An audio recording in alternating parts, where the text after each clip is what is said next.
4 days old yata to. Sisingsingan natin siya ng BBCM. Yan, oh. Ganyan pasok, ha. Ito yung matalas na part.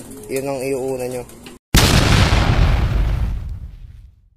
Good morning mga birdkada. Magsisingsing tayo ngayon. Meron tayo isang inakay dito. Yan, oh. 4 days old yata to. Sisingsingan natin siya ng BBCM. Yan, oh. 2024 NDR race, no. Let's go!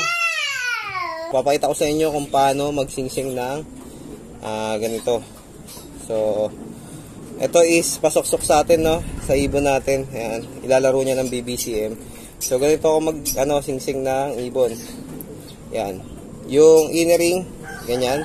Dapat itong may labe is nasa ilalim, no. So, pag ganito yung pasok niya, para hindi ma-DQ, mga birdkada. Ayan. Pwede rin pabaliktad yung singsing kung gusto nyo. Ayan. Pwedeng itong inner ring is dito nyo sa kabila isuksok at pag ganyan ang suot, no. Basta ang mahalaga ito nasa baba ng paa ng ibon ng kalapate, no. Ay ng ibon, basta yun na yun. So, pakita ko sa inyo kung paano suksukan to. Ayan. Medyo, ayan, sakto lang yung paa nito, maliit pa, no, para hindi kayo mahirapan.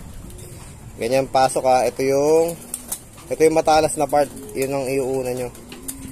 Okay, suksukan na natin. Swabe lang. Atakin nyo lang. Ayan, oh. Medyo masikip na nga, eh, oh. Kasi 4 days na siya. Dapat kahapon. Pero kaya pa yan. Lang.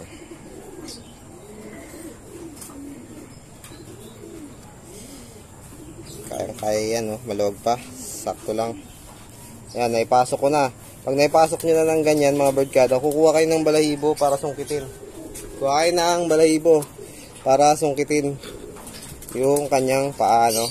Yung isang daliri. Ayan. Dali lang to. Papasok nyo lang ng ganyan. Ayan. Tapos pag nailusot nyo na, hatakin nyo lang, mga birdkada. Ganun lang.